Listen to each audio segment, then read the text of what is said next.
but I really think this is important for promotion, is that you have to communicate your work. And another way of phrasing it is that you have to sell your work.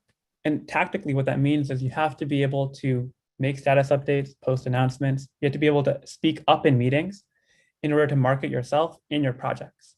So I think that this mentality of like, let me put my head down and just do what I need to do, and then things will happen to me, that doesn't really work. You have to actually take the active step, the active effort to put yourself out there and get feedback and interact with people. It's really interesting because like I recently transitioned to something called a tech lead manager role. One of my reports, he came to me when I gave him this feedback and said, that just feels icky. I don't want to sell myself. The response I gave him was that you shouldn't really feel icky about selling your work for two reasons.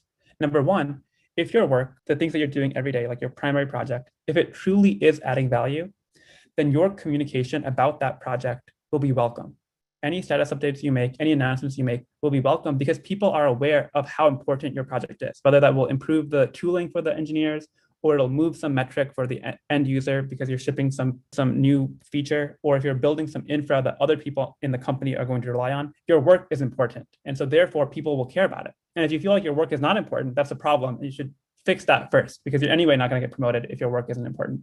The second thing that doesn't make this icky is that there's a way that you are able to communicate your updates that actually make the people around you feel good about it.